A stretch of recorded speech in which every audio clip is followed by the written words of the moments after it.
Bonjour mesdames et messieurs, ici Léon Weinstein au micro, depuis Los Angeles, Californie. Maher Toumsi, un blogueur iranien suivi par 1 million de personnes, a déclaré que Poutine avait proposé l'asile à l'ayatollah Khomeini. La République islamique d'Iran fait face à sa dernière crise, car l'armée iranienne est introuvable. La capitale Téhéran est maintenant sous le contrôle de l'armée de défense d'Israël, et le reste de la direction du corps des gardiens de la révolution islamique s'est retrouvé piégé à l'intérieur du pays. Le message de Moscou est clair, il est temps de se préparer à partir. Dans ce direct, nous allons vous donner les dernières nouvelles urgentes tout de suite. L'armée de défense d'Israël a lancé une nouvelle vague d'attaques dans le 3e district au nord de Téhéran. Et bien sûr, ils ont émis un ordre d'évacuation pour éviter des victimes parmi la population civile. Hier, un événement s'est produit qui a changé le cours de cette opération militaire. Regardez. Mais tout a commencé tard dans la nuit dernière, et tôt ce matin, le corps des gardiens de la révolution islamique a décidé, pour ainsi dire, de provoquer l'ours. Ils ont attaqué l'ambassade des États-Unis. Les crétins de la garde révolutionnaire iranienne ont décidé d'attaquer l'ambassade des États-Unis en Israël. Ils n'auraient vraiment pas pu inventer quelque chose de plus stupide. Après cela, le gouvernement israélien a déclaré « Bon, ça suffit ».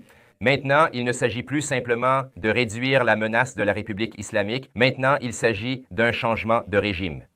Autrement dit, nous avons essayé d'éliminer votre industrie de fabrication d'armes nucléaires, mais maintenant notre objectif a changé. Nous allons vous éliminer, sale bouc.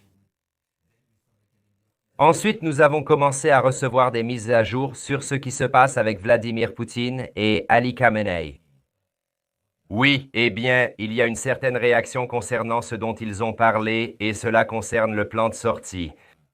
Mais avant que nous parlions de Poutine et de Khamenei, et bien sûr d'une éventuelle rencontre avec Bachar el-Assad en Russie, nous pouvons maintenant vous montrer ce qui se passe à Téhéran.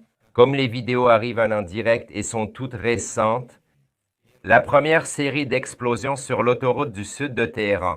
Cela s'est produit après les frappes aériennes de l'armée de l'air israélienne, qui ont eu lieu il y a quelques minutes. Israël, ayant une supériorité absolue dans les airs, a commencé à nettoyer la capitale des attributs et des symboles du pouvoir. La première frappe a visé la propagande à la chaîne de télévision d'État. La principale chaîne de propagande de l'Iran a été neutralisée. Aux États-Unis, ils ont déployé le groupe de combat Nimitz. Il s'agit d'un porte-avions accompagné, bien sûr, de tous les navires auxiliaires. Le Nimitz devait remplacer le groupe Carl Vinson, mais il a été envoyé plus tôt. Autrement dit, en d'autres termes, 2 escadres surpuissantes des États-Unis d'Amérique seront désormais à proximité immédiate de l'Iran et des Houthis.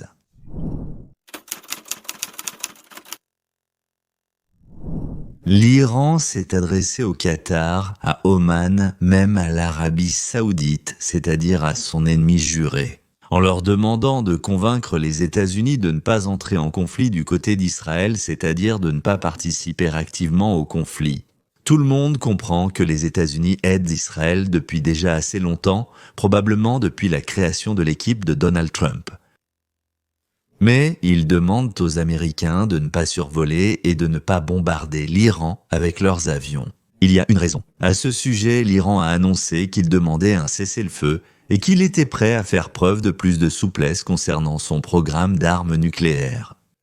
Eh bien, il aurait fallu dire cela un peu plus tôt, pas maintenant. Lors de la réunion du G7 au Canada, on a posé la question à Donald Trump et Donald Trump a répondu « Monsieur le Président, concernant Israël et l'Iran, avez-vous vu ou entendu des signaux ou des messages de la part d'intermédiaires indiquant que l'Iran souhaite réduire le niveau du conflit? Oui. Qu'avez-vous entendu? Qu'avez-vous entendu de la part des Iraniens? Ils aimeraient discuter, mais ils auraient dû le faire plus tôt. J'avais 60 jours et ils avaient 60 jours et au 61e jour, j'ai dit que nous n'avions pas d'accord. Ils doivent conclure un accord et c'est douloureux pour les 2 parties. Mais je dirais que l'Iran ne gagne pas cette guerre. Et ils devraient en discuter et ils devraient le faire immédiatement avant qu'il ne soit trop tard. Et selon vous, qu'est-ce qu'il faudrait pour que les États-Unis interviennent militairement dans ce conflit? Je ne veux pas en parler. Et de quoi le régime en Iran a-t-il peur? Eh bien, le régime islamique en Iran est actuellement confronté à un grand dilemme. D'un côté, Israël remporte d'importantes victoires précisément contre le programme nucléaire militaire et épuise également les rangs des dirigeants, des commandants et des scientifiques.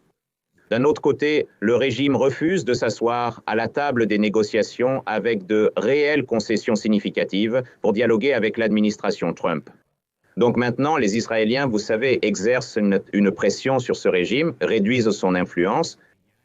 Et il y a un troisième point, la population iranienne est mécontente de cette guerre, mécontente du régime. Et c'est pourquoi peut-être dans les semaines à venir, nous pourrions voir un soulèvement contre ce régime. Maintenant, tout dépend de nous ici à Washington, de l'administration et du président. Quelle sera la prochaine décision prise ? Écoutons ce qui se passe en Iran même, grâce à un blogueur qui reçoit des informations directement des leaders de l'opposition à Téhéran.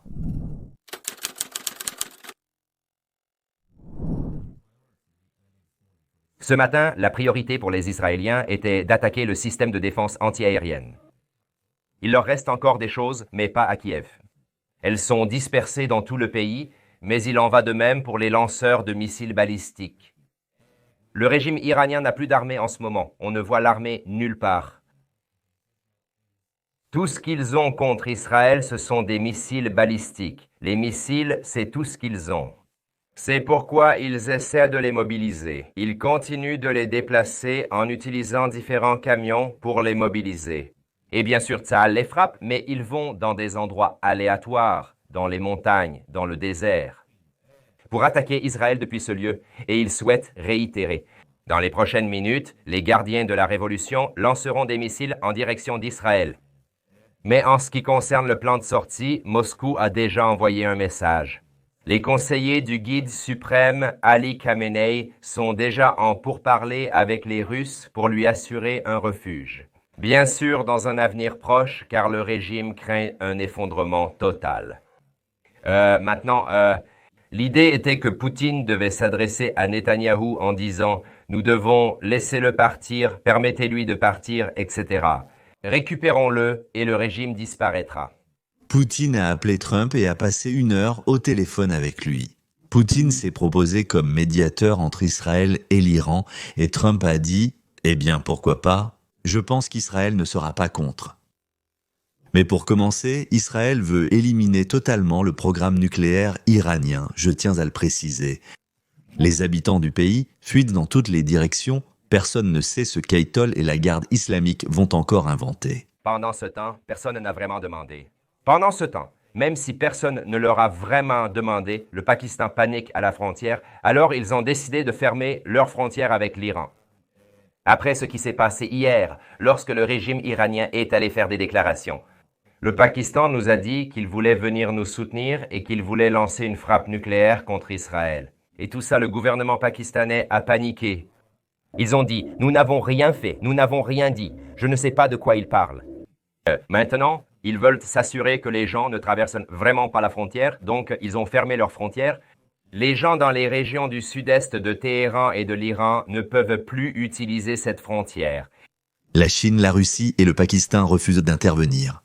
Le Qatar s'est trop rapproché des États-Unis pour entrer en conflit avec Trump. Le régime d'Ayatollah s'est retrouvé seul face aux Juifs. Nous accueillons Robert Wilkie, ancien vice-ministre de la Défense et ancien ministre des Anciens Combattants. Monsieur Wilkie, c'est un grand honneur de vous recevoir. Merci d'être parmi nous. Hier, l'Iran a lancé une contre-attaque avec plus de 100, ou plus précisément, entre 100 et 150 missiles balistiques qui ont effectivement causé des victimes et des destructions en Israël. Mais, selon vous, peut-on considérer cela comme une opération réussie ? Et selon vous, que nous dit leur riposte sur l'état de l'armée iranienne après l'attaque audacieuse d'Israël cette semaine ? Eh bien, cela reste dangereux, mais l'incompétence flagrante des dirigeants iraniens, surtout ces derniers mois, Vous savez, les Israéliens se déplacent pratiquement librement en Iran quand ils le veulent. Vous l'avez vu ces derniers jours. Mais qu'est-ce qui se passe ici, Tom, au final? Et je pense que Netanyahou a raison. Tout cela vise à renverser le régime iranien, à enfin s'en débarrasser. Et je vais simplement donner une statistique. La plupart de nos sources de renseignements aux États-Unis et au Royaume-Uni estiment que dans 1 an et demi, les Iraniens, avec le soutien des Chinois, disposeront de plus de 8000 missiles balistiques. Actuellement, mais ils en ont moins de 2000, ce qui signifie qu'hier soir, ils en ont utilisé 10%. Donc, la coïncidence de ces événements, l'accélération de leur développement nucléaire, l'influence des Chinois, la participation des Chinois, et d'ailleurs, les Chinois achètent 90% des produits pétroliers et énergétiques iraniens, ce qui a vraiment accéléré l'opération israélienne. Donc, vous verrez davantage de cela, mais chaque jour, de plus en plus de sites iraniens seront détruits. Je pense qu'en ce moment, l'ayatollah est dans la ligne de mire. Ils ont franchi la ligne rouge en attaquant des civils à Tel Aviv et à Jérusalem. Et, comme vous l'avez mentionné, le ministre de la Défense Katz a dit que Téhéran brûlera, et ce n'est pas une menace en l'air. La garde islamique a perdu ses meilleurs commandants et en a reçu un nouveau. Et entre-temps, Ouksir est le nouveau commandant. Si vous ne le saviez pas, oui, monsieur tête de pomme de terre, encore un monsieur tête de pomme de terre. Curieusement, ils ont tous l'air de pommes de terre. Mohamed, l'homme renfrogné. Bien sûr, Mohamed, toujours Mohamed. Pakpour dit même si Israël Cesse ses attaques. Nous continuerons jusqu'au bout. Quand il dit jusqu'au bout, pour qui le dit-il? Ah oui, jusqu'au bout pour Ouksir. C'est en fait une mission suicidaire. Même si c'est le cas, qu'ils envoient des signaux contradictoires, ils supplient les Américains pour une sorte de trêve, et maintenant ils disent que, bien sûr, nous allons quand même continuer. Alors pourquoi Poutine propose-t-il l'asile à votre guide suprême? Des idiots. Et pendant que tout cela se passe, les Israéliens, eux, contrôlent la capitale. Ils ont publié une déclaration, un ordre d'évacuation, pour que tout le monde, quitte la ville, Mais pendant ce temps, des milliers d'Iraniens à Téhéran continuent de fuir et de quitter la capitale. Beaucoup sont partis hier matin, la plupart, des centaines de milliers, ont quitté la ville la nuit dernière. Mais nous avons une autre vidéo, filmée au cours des dernières heures après l'ordre d'évacuation. C'est l'Iran.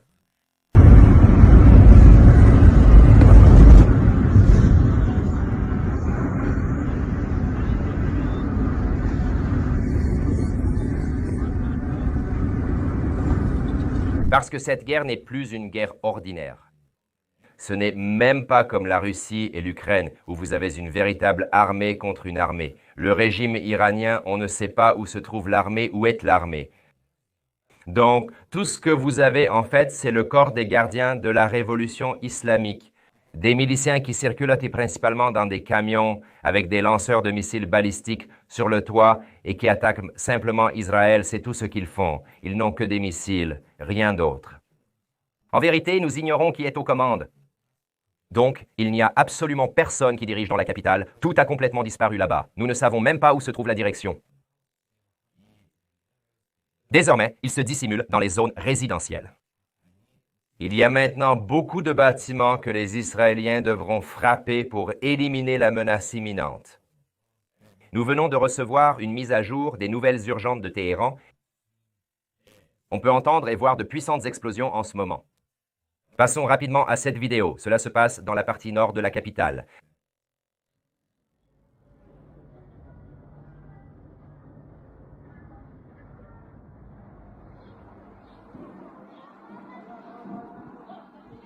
Les Israéliens nettoient quartier après quartier. Ils nettoient la ville et même tout le pays des personnes cachées. Voici ces gardes, qui, si je comprends bien, sont l'équivalent du Semert Eshpionam, du commissariat du peuple aux affaires intérieures et des dirigeants de marionnettes, des organisations de combat subversives et terroristes à l'étranger. Les mains de cette garde de la révolution islamique sont couvertes de sang jusqu'aux coudes, voire jusqu'aux épaules, et c'est le sang de leurs propres dissidents, de ceux qui pensent de différemment et simplement de gens normaux et honnêtes.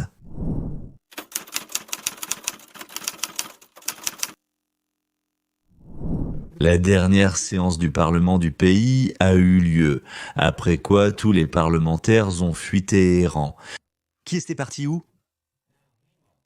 Et maintenant, Pendant ce temps, l'Iranien. le Parlement. D'accord. Parlons de ce qui se passe. Les députés à Téhéran, ils sont ici. Ils ont eu leur dernière séance avant de quitter en panique le faux Parlement. Le président de la République islamique, Pezeshkian, a déclaré qu'aujourd'hui, tous les pays musulmans doivent s'unir. Il a appelé tout le monde islamique à soutenir l'Iran. Ils ont sollicité l'appui des Arabes et des nations musulmanes hier. Personne n'a répondu, personne n'a voulu intervenir, à l'exception des rumeurs selon lesquelles le Pakistan pourrait intervenir. Le gouvernement pakistanais a déclaré qu'ils ne le feront pas et ne veulent pas le faire.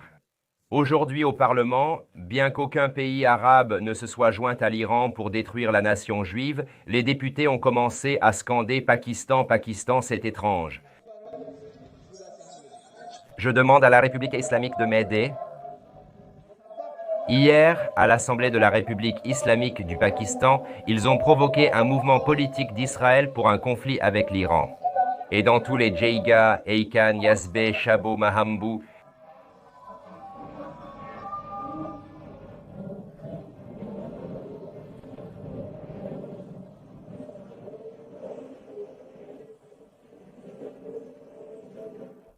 d'accord. Si vous en êtes arrivé à remercier le Pakistan et à soutenir le Pakistan, vous avez un problème. Vous avez des problèmes psychologiques. Après ce cri au Parlement, le Pakistan a fermé toutes les frontières pour que personne ne puisse passer ni d'un côté ni de l'autre. Ils n'ont pas besoin de ces fous, ils ont des affaires avec l'Amérique. Nous sommes maintenant prêts à cesser l'enrichissement d'uranium. Ça suffit. Ils envoient encore des signaux contradictoires. Un moment, ils disent aller jusqu'au bout. Puis ils déclarent ne plus poursuivre le programme nucléaire. Les forces armées américaines ont également mis leurs troupes en état d'alerte. Les forces armées américaines ont maintenant aussi mis leurs troupes en état d'alerte. Ils transfèrent un nombre important de leurs ravitailleurs en carburant en Europe. Bien sûr, cela donnera au président Trump plus de flexibilité opérationnelle au Moyen-Orient, s'il a besoin de les utiliser. S'il se trouve dans la partie orientale de l'Europe, le président pourra agir beaucoup plus rapidement. Je peux vous montrer une carte de la mobilisation. Nous avons aussi des chasseurs. Voilà, s'il vous plaît. Tout se passe très vite. Vous avez des forces aériennes, 24 ravitailleurs aériens américains, KC-46A Pegasus, ainsi que des KC-135. Des ravitailleurs en carburant qui se dirigent actuellement vers l'Europe et le Moyen-Orient pour être en attente au cas où ils seraient nécessaires en Iran. Qu'est-ce que ça signifie? Que des bombardiers américains se trouveront à proximité immédiate de l'Iran. Pourquoi? Pour qu'ils ne pensent pas qu'ils pourront se cacher dans des bunkers souterrains. Et avec eux, des avions-citernes sont partis avec du carburant. La seule chose qui manque à Israël aujourd'hui pour éliminer, disons, complètement le programme nucléaire iranien. Ce sont des bombardiers lourds et des bombes capables de pénétrer et de faire exploser des bunkers. Ils les ont installés à une profondeur d'environ 100 mètres là-bas. Et bien sûr, pour la protection, il faut des missiles pour le système de défense aérienne. Les États-Unis montrent à l'Iran que, quoi qu'il arrive, Israël aura absolument tout ce qu'il faut. Une proposition de Moscou d'États-Unis à M. Khamenei pour l'aider à s'enfuir. Le problème, c'est que si les Israéliens n'acceptent pas cela, parce que, évidemment, Khamenei doit apparaître en public et partir, cela complique un peu la situation. Donc, la tâche de Poutine est de convaincre Netanyahou de permettre à Khamenei de sortir vers M, parce qu'ils veulent l'accueillir comme demandeur d'asile à M. Nous verrons ce qui va se passer. En général, il semble que l'opération de changement de pouvoir en Iran et le retour à un État laïque, si ignoblement détruit par Carter et Brzezinski, deviennent enfin possibles.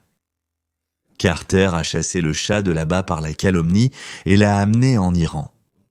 L'ayatollah donc Khomeini. Et maintenant, Bibi, avec l'aide de Trump, pousse les ayatollahs actuels donc à l'exil. Et je le répète, Israël planifiait depuis longtemps comment ramener l'Iran du camp des ennemis à celui des amis. L'objectif était que le monde ne se soulève pas pour résister, qu'il ne le fasse pas. Pour cela, il fallait prendre plusieurs mesures. La première étape était d'obtenir une justification légitime aux yeux de la population mondiale pour avoir le droit de se débarrasser des marionnettes de l'Iran, le Hezbollah, le Hamas, les Houthis, la Syrie et les groupes islamiques en Irak. L'attaque contre Israël et le massacre, qui ont rappelé au monde entier Auschwitz et Dachau, ont permis à Israël de se débarrasser du Hamas et du Hezbollah. Les États-Unis ont aidé les Houthis en déclarant protéger les routes maritimes contre les pirates. Et la Turquie, membre de l'OTAN, voulait depuis longtemps ramener la Syrie et le Liban à une existence pacifique. Des centaines de milliers de Syriens et de Libanais affluaient constamment en Turquie, saturant ces villes. Selon un accord avec les sunnites, les États-Unis et Israël, la Turquie a renversé Assad, allié de l'Iran et de la Russie. À la demande du prince saoudien, Trump a levé les sanctions contre la nouvelle Syrie. Et d'ailleurs, la Syrie a autorisé en retour les États-Unis et Israël à installer des systèmes de défense aérienne sur son territoire afin d'abattre les missiles iraniens visant Israël.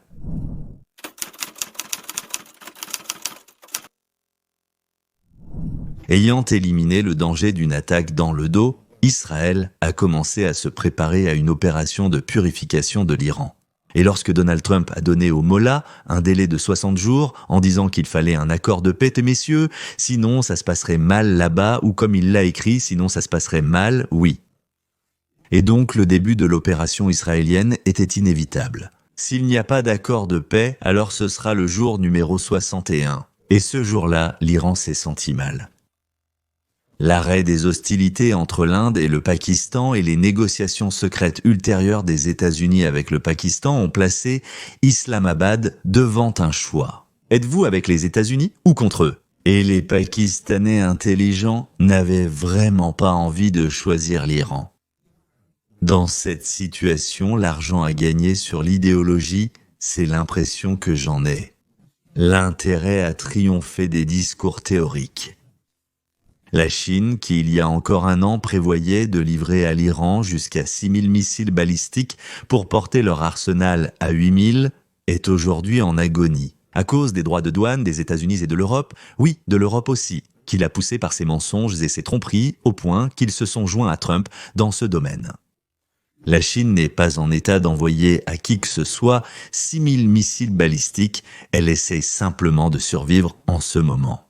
Eh bien, l'objectif du Parti communiste en ce moment, c'est de ne pas perdre le pouvoir, pas d'aider l'Iran, ni les mollahs iraniens qu'ils ne supportent pas du tout. Oui, ils ont mis leurs propres musulmans dans des camps, ils ont même interdit l'entrée des musulmans, il me semble, sur le territoire chinois, si je ne me trompe pas. Ou c'était au Japon, quelque chose comme ça? Non, en Chine, bien sûr, en Chine ils ont enfermé un nombre effrayant d'Ouïghours. Oui. Donc, la Chine, le Pakistan, qui ont vendu leur âme au diable jaune, et d'autres qui ont vendu leur âme, disons, aux profits américains à travers les nouvelles technologies. Là-bas, il y a toutes sortes de Qatar, Oman et toutes les autres nations arabo-musulmanes qui soit détestent l'Iran, soit ne l'aiment pas assez pour donner la femme de l'oncle et y aller eux-mêmes. Donc, devinez vous-même la rime, je ne la dirai pas. À la suite d'une série d'opérations brillantes de Tsahal, ainsi que d'une politique prévoyante et intelligente, je ne sais même pas comment l'appeler. Grâce à la diplomatie de Trump, tout le monde, sauf la Russie, ne veut même pas qu'un Iranien s'assoie dans le même champ qu'eux. Et la Russie est morte en Ukraine. Les dirigeants iraniens n'ont pas d'autre choix que de supplier et de signer n'importe quoi avec eux pour rester au pouvoir ou de fuir sans se retourner pour ne pas être déchiquetés. Et la Russie n'a pas d'autre choix que de faire semblant de vouloir mettre fin à la guerre au Moyen-Orient. Et il semble que plus personne ne compte aider la Russie en Ukraine. Il n'y en aura pas, du moins il me semble. C'est pourquoi ils doivent eux-mêmes commencer à se préparer à des négociations sérieuses sur l'Ukraine. Et maintenant, messieurs, excusez-moi maintenant, messieurs, donc une petite annonce. Et revenons à nos affaires internationales. Amis et personnes partageant nos idées, nous avons décidé de diffuser nos opinions d'une autre manière. Le premier, c'est bien sûr la chaîne Léon Weinstein États-Unis, une chaîne d'actualité politique. La deuxième, c'est aussi une chaîne Feuille de route vers la liberté. Et tout cela est copié sur camerton.global sur le site web. Et sur la chaîne Feuille de route, nous parlons d'une nouvelle science dans laquelle, comme en géométrie, il est prouvé que le collectivisme mène toujours à la perte de la liberté et à l'appauvrissement. Troisièmement, il y a Camerton Global lui-même, où vous pouvez soit gratuitement, soit en achetant accéder à différents livres, conférences, où l'on peut apprendre à éduquer les enfants. Et maintenant, nos slogans se trouvent sur des casquettes, des tasses, des t-shirts, des vestes, des sacs. Par exemple, vous avez mis un t-shirt ou pris un sac avec une inscription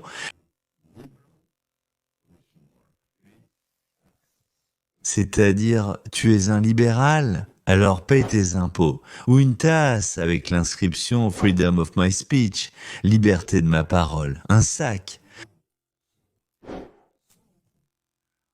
Allow liberals à bord, laissez les libéraux avorter, un t-shirt.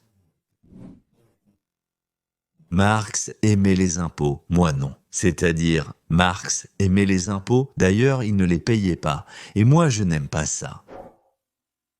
Il y a aussi des vestes à capuche avec l'inscription « libéral » ou « intelligent ». Donc, soit tu es intelligent, soit tu es libéral.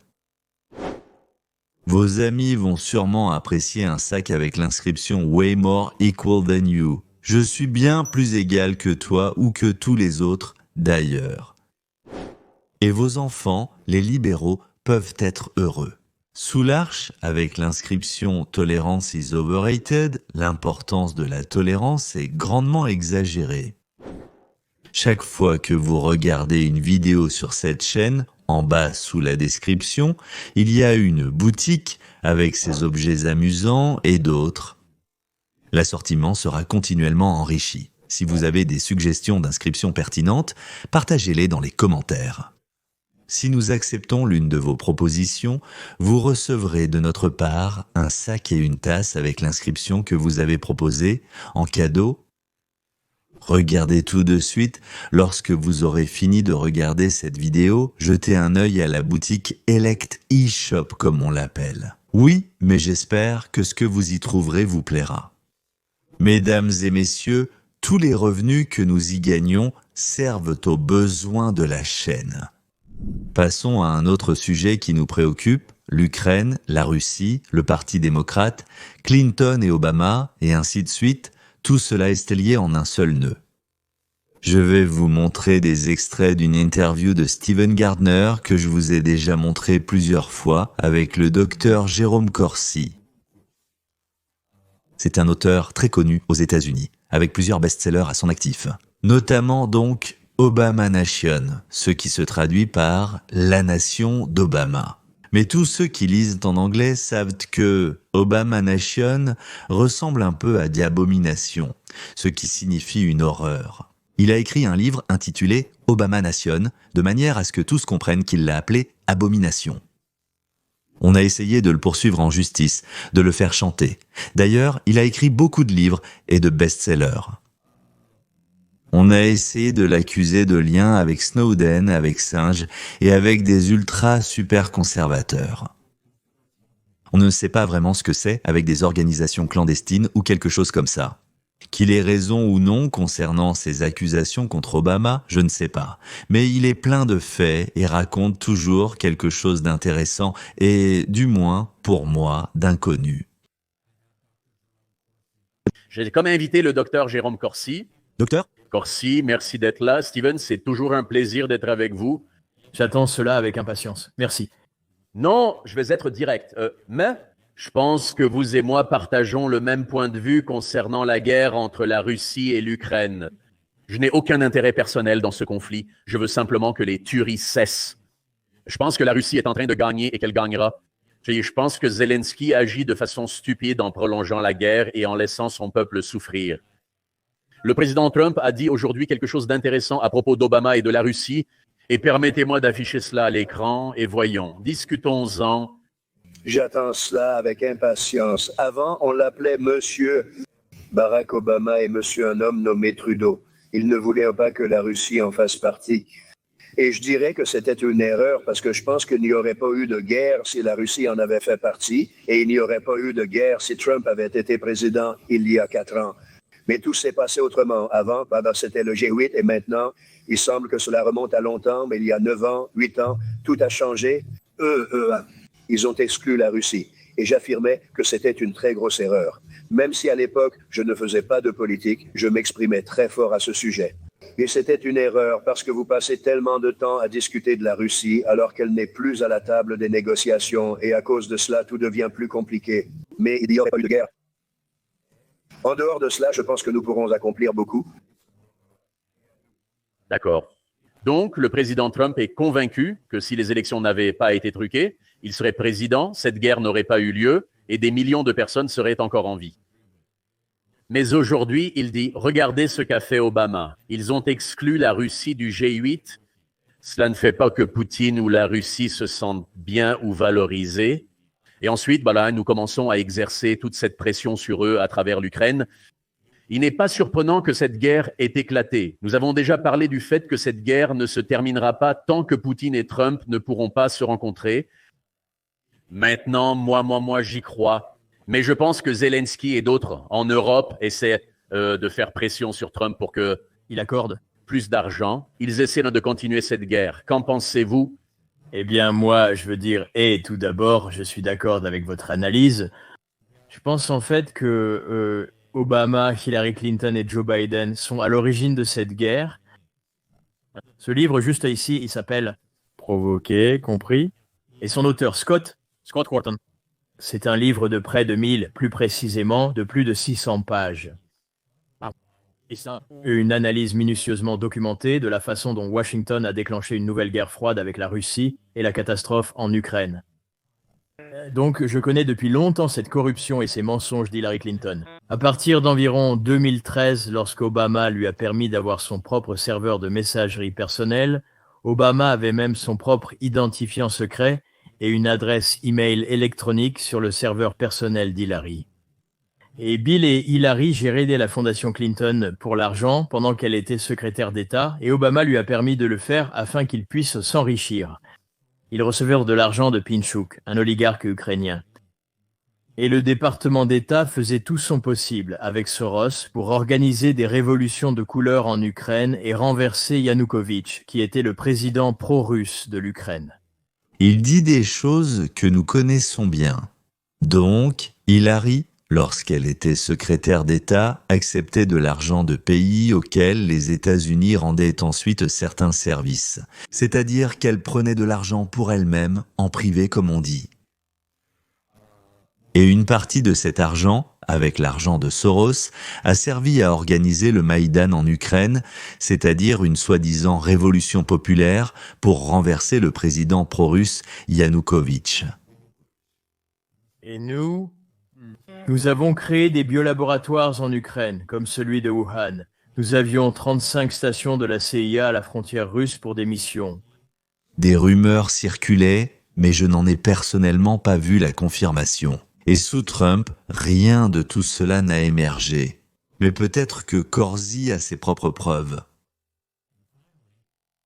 Et finalement, il a commencé à envoyer ses brigades pour tuer le clergé de l'Église orthodoxe russe, et Poutine ne pouvait plus tolérer cela. Nous avions les accords de Minsk, qui étaient censés y mettre fin, mais Boris Johnson les a violés, Minsk, les accords. Je comprends. Donc nous avons provoqué toute cette guerre, et Donald Trump a raison, et il le sait. En même temps, nous avons permis à Joe Biden de partir avec son fils et recevoir des pots de vin. Eh bien, vous comprenez, c'est d'Ukraine, et ils ont fait fortune sur l'Ukraine. C'est un système de blanchiment d'argent et de corruption avec un pays corrompu, au centre duquel se trouvaient les démocrates. Maintenant, pour passer à aujourd'hui, le président Trump a fait beaucoup d'efforts menant des négociations avec Poutine pour faire comprendre que la Russie ne rendra pas ces deux régions. La seule possibilité serait de déclencher la Troisième Guerre mondiale. Une guerre pour La France, l'Allemagne et d'autres ont pu les récupérer. L'Europe n'a tout simplement pas les ressources militaires pour cela. L'Europe serait mieux à organiser une parade transgenre sur les Champs-Élysées qu'à déployer des troupes capables de combattre contre la Russie. En Ukraine? Mais ils veulent plutôt leur fournir ces missiles à longue portée. Nous avons un général qui coordonne certains de ces attaques de drones. Commando. Je vais révéler son nom, je le ferai probablement plus tard cette semaine, qui en fait ignore la politique de Trump et veut aggraver la guerre. Je pense que ces démocrates préféreraient déclencher une troisième guerre mondiale et une confrontation nucléaire plutôt que de laisser leurs crimes être révélés. Je ne connais pas ces faits, mais ses conclusions sont identiques aux miennes. Que le monde explose, que tout le monde meure, mais nous, les démocrates, ne vous laisserons pas connaître les détails de nos activités criminelles ignobles. État islamique si Zelensky ne change pas d'avis. Si Zelensky ne fait pas de compromis, nous cesserons simplement de le financer et de l'aide. Sans ressources et soutiens, Zelensky sera démuni. Option. Nulle part. Il n'a nulle part où aller. Et alors cette guerre prendra fin, les meurtres cesseront, et pour comprendre qui a raison et qui a tort, nous devons nettoyer le département d'État des anciens nommés. Nous avons peut-être licencié 10% des fonctionnaires fédéraux, mais il faudrait en licencier 90%. Les anciens cadres du département d'État et d'autres employés du gouvernement fédéral vont simplement résister. Ils penseront qu'ils travaillent pour eux-mêmes et qu'ils resteront là longtemps, même après le départ de Trump. Et ils attendront simplement la fin. Nous devons donc éliminer cette bureaucratie sans la remplacer. Il est impossible de vaincre les bureaucrates, mais on peut les chasser et fermer les services, fermer les départements, la direction, le ministère. Ce serait bien aussi de brûler les bâtiments, mais à la place, on peut les vendre à bas prix avec l'obligation de les démolir immédiatement et, à la place des institutions, construire des parcs, des lieux de divertissement, des jardins d'enfants. Zelensky dit « Nous voulons la paix, mais Poutine ne va pas aux négociations. » Une semaine après avoir lancé une attaque de drone en profondeur sur la Russie, ils font exploser le pont de Crimée. Et les 2 fois, Trump et le secrétaire d'État Marco Rubio disent « Personne ne nous a dit que cela se passait. » Ce n'est pas comme ça qu'on obtient la paix, en les attaquant puis en affirmant que c'est eux qui t'attaquent même. Alors, y a-t-il des forces qui sapent Trump pour que cette guerre continue? Oui, absolument, y compris les généraux américains qui... Et Lindsey Graham en fait partie parce que lui et Blumenthal, ils s'y rendent en avion. Actuellement, là, il s'occupe d'un mode d'affaires officiel de politique étrangère au nom de Trump, mais c'est le contraire de ce que veut Trump. Ils incitent Zelensky à continuer la guerre, et il le fait. Lindsey Graham n'a jamais vu une guerre qu'il n'aimait pas. Il les aime toutes. Il est, vous savez, un vrai néoconservateur, sans aucun mélange, et il profite des guerres. Je veux savoir comment Lindsey Graham a fait sa fortune, vous comprenez? Je veux savoir comment tous ces membres du Congrès, ces congresswomen et ces sénateurs ont gagné leur fortune. Pourquoi? Mais par exemple, Elizabeth Warren a une fortune de 68 millions de dollars. Pourquoi Nancy Pelosi est-elle si riche? Vous savez, Gary Truman disait que la seule façon de s'enrichir en politique, c'est d'être un escroc. Il avait raison. Vous comprenez? À la guerre, on gagne d'énormes sommes d'argent, les commerçants, d'armes, les fabricants d'armements, les banquiers, puis ils peuvent reconstruire le pays et en tirer à nouveau profit. La guerre est un commerce très rentable. Vous savez, le général Stanley Butler nous a parlé de cela après, après la Seconde Guerre mondiale, il a affirmé que la guerre était une escroquerie et a écrit un livre à ce sujet, intitulé « La guerre est une escroquerie ». Et il n'est question que d'argent.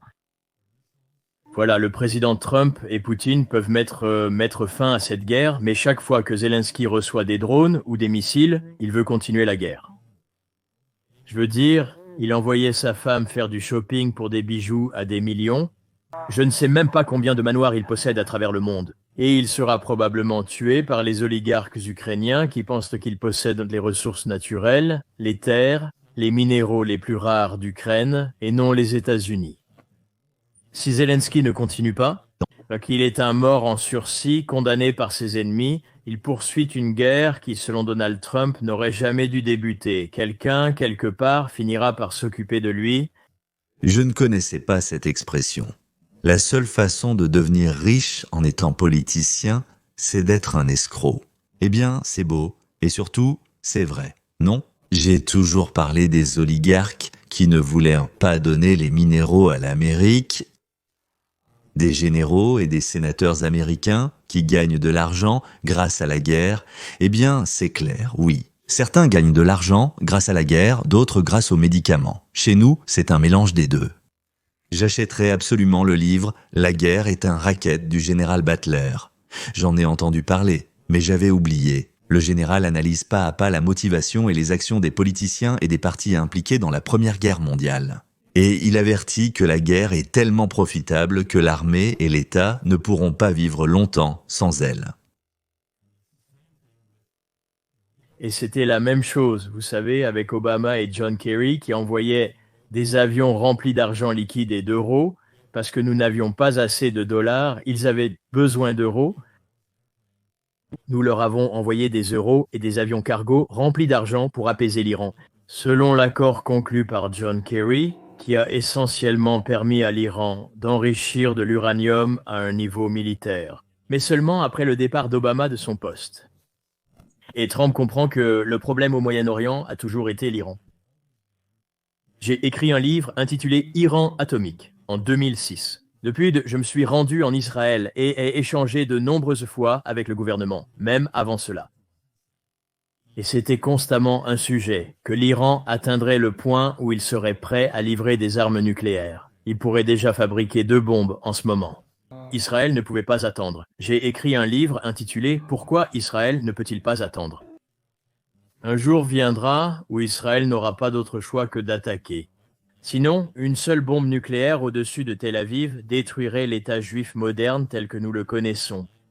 J'ai rencontré Yalon, le vice-président de l'éducation environnementale d'Israël, en 2011.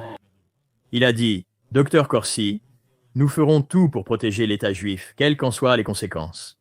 Nous ne permettrons pas qu'Israël soit effacé de la carte. » C'est pourquoi, quand on en est arrivé à ce point, Gaza est en train d'être détruite et nous ne permettrons pas au Hamas de revenir à Gaza, sinon tout recommencera. Nous allons répéter des politiques ratées, le jeu palestinien recevoir de l'argent qui est détourné sous leur cause, tandis que le peuple palestinien est utilisé comme des pions.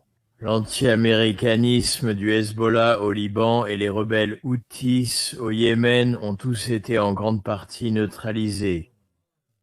Et maintenant, l'Iran en supplie pour un cessez-le-feu afin de ne pas être finalement détruit. L'objectif d'Israël doit être d'empêcher l'Iran de développer des armes nucléaires et, deuxièmement, de provoquer un changement de régime. Messieurs, voici un homme qui s'est rendu au Moyen-Orient, qui a rencontré les plus hautes personnalités en Israël et dans le monde arabe. Un homme qui a écrit d'innombrables livres, détestés par la gauche, dont certains sont devenus des best-sellers, tout comme par la droite. Elle n'est pas très appréciée. Ceux qui volent ne l'aiment pas beaucoup. Il ne regarde pas vraiment à quel parti tu appartiens. S'il a une preuve, un papier, une trace, il la sort tout de suite. A-t-il toujours raison? Eh bien, probablement pas, mais nous sommes tous humains. Mais il possède une multitude d'informations, une multitude de faits qui me sont, du moins, inconnus. Peut-être ai-je entendu quelque chose, mais sans preuve, lui dit avoir des documents à ce sujet. Et il estime qu'Israël était obligé de détruire le régime existant à Téhéran, obligé. Et maintenant, comme toujours, nous avons la cerise sur le gâteau.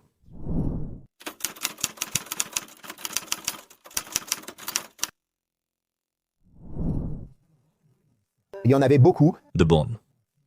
Il est sorti du petit écran, n'est-ce pas? La télé garde les cadres ainsi. Tout était assez restreint et chacun savait à peu près ce que Tucker allait faire. Et puis il est parti dans le monde en ligne. Et il me semble, je pense que la disparition de ces cadres a fait que sa visée s'est mise à partir dans tous les sens. Je ne vais pas rester assis ici. Je vais vraiment essayer de le faire. Et je vais vraiment essayer de ne pas rester assis ici et de ne pas l'attaquer personnellement. Je vais critiquer les idées. Je sais qu'Internet n'accueille pas vraiment ce genre de choses. Mais voilà où je veux en venir. Puisque cela concerne maintenant ce qui s'est passé entre Israël et l'Iran, il fait quelque chose qui, à mon avis, est très hypocrite. Et c'est pourquoi je veux lire ce tweet de Tucker Carlson qu'il a publié ce week-end. Il a écrit « La véritable fracture n'est pas entre ceux qui soutiennent Israël et ceux qui soutiennent l'Iran ou les Palestiniens. La véritable fracture se situe entre ceux qui incitent à la violence à la légère et ceux qui cherchent à l'empêcher, entre les fauteurs de guerre et les artisans de paix. Qui sont les fauteurs de guerre? Il s'agit de tous ceux qui appellent aujourd'hui Donald Trump pour exiger des frappes aériennes et cherchent à entraîner directement les États-Unis dans une guerre contre l'Iran. Sur cette liste figurent Sean Hannity, Mark Levin, Rupert Murdoch, Ike Perlmutter et Miriam Adelson. Ils devront tous en répondre à un moment donné, mais vous devez déjà connaître leurs noms. D'accord. Alors, regardez, il y a plusieurs points ici. Tout d'abord, comment Tucker Carlson sait-il avec qui Donald Trump parle au téléphone? C'est 3 millions d'abonnés. Je trouve la présentation du contenu très intéressante. Je vais passer aux détails de sa question dans un instant.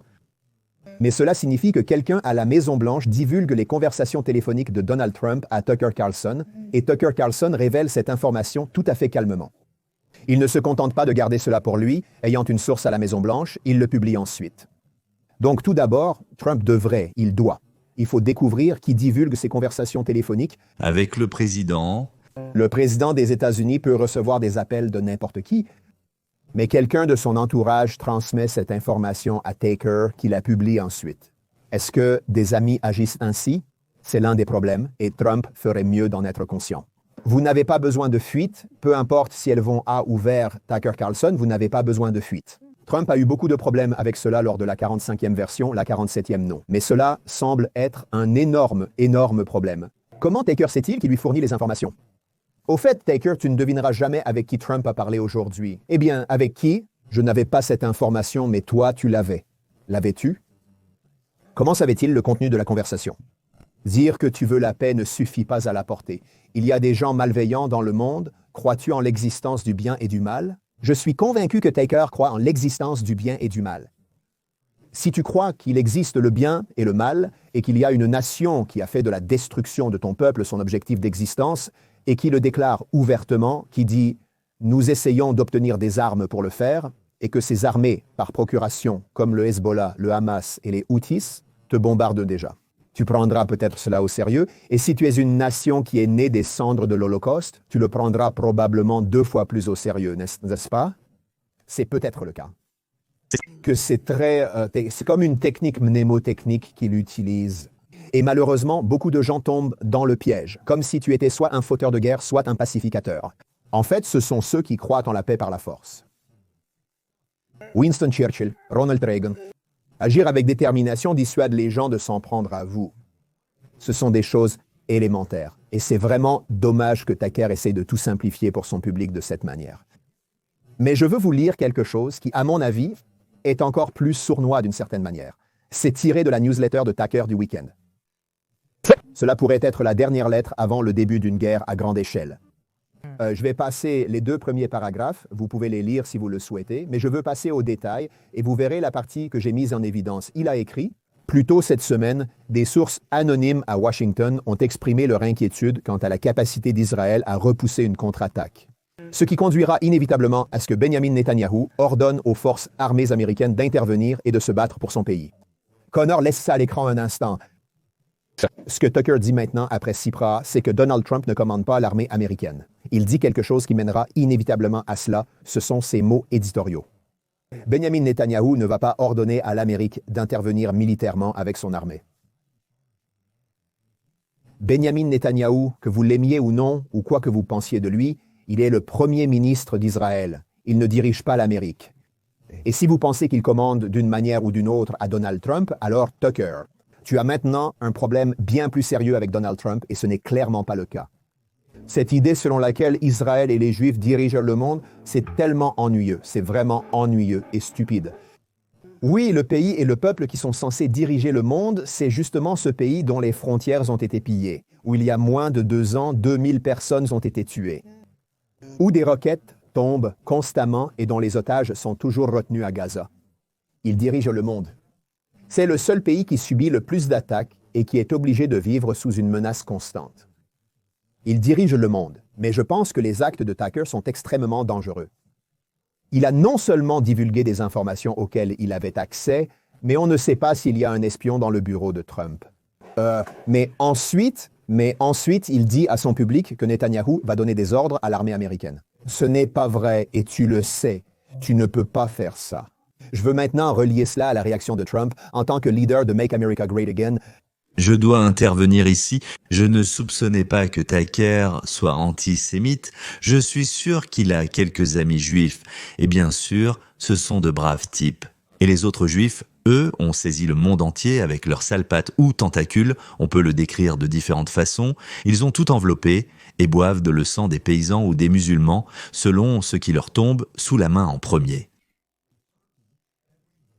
Si la Turquie menaçait la Grèce chaque jour avec des armes nucléaires, lançait des missiles et avait des proxys à leurs frontières, je dirais à la Grèce, vous devez faire ce que vous jugez nécessaire.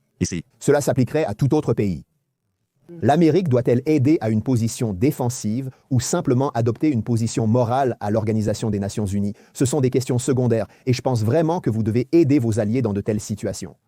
Si Moule obtenait une bombe nucléaire et qu'une confrontation nucléaire sans fin commençait là-bas, que pensez-vous que les autres pays du Golfe Persique en penseraient? Qu'est-ce que cela signifierait? Cela signifierait, eh bien, la semaine dernière, nous avons montré une vidéo où le dirigeant de l'Arabie Saoudite disait qu'ils devraient alors, eux aussi, se doter d'armes nucléaires, n'est-ce pas? D'une certaine façon, Israël s'occupe des tâches ingrates. Et ce que Tucker essaye de dire, c'est qu'il essaye de semer la discorde, il essaye de diviser les partisans de Make America Great Again en ce moment, et Trump devra tôt ou tard y faire face. Je pense que son message était plutôt bon. C'est ainsi, de façon intéressante, que les gens se trahissent sans même s'en rendre compte. Tucker pense « Oui, qu'est-ce que j'ai dit de mal? Oui, j'ai juste énoncé des faits. » Ah, peut-être que les auteurs des protocoles des sages de Sion étaient aussi amis avec quelques juifs et pensaient qu'ils écrivaient simplement la vérité. Voilà, messieurs, c'est comme ça que ça se passe dans ce monde. Quelqu'un marchait à côté, chantait les mêmes chansons, critiquait les mêmes personnes, et puis soudain refuse. Il pense que les Juifs ont enveloppé le monde dans une toile et dirigent le monde, et aucun argument, aucune logique, aucune contradiction entre leur idée et la réalité n'est nécessaire. Ce n'est pas nécessaire parce que cela gênerait leur regard pur, limpide et honnête sur les Juifs. Et peu importe que les Juifs soient la nation la plus persécutée. Malgré les bombardements depuis 80 ans, cela n'a pas d'importance. Peu importe, tout cela est sans importance. L'essentiel, c'est que cette idée s'est imposée. Voilà qui boit notre sang. Oui, mesdames et messieurs, est-ce que ce compagnon de route peut renoncer au délire qui lui est passé par la tête? Eh ben, probablement, oui. Mais Tucker, pour moi, il était mort. Il a pris et il est mort. Oui. Après sa déclaration sur la Russie, honnêtement, j'étais perplexe. Oui, mais je me disais peut-être qu'il a été zombifié, qu'on lui a raconté quelque chose qui l'a impressionné. Voilà comment c'est. Eh bien maintenant, tout est fini avec Tucker.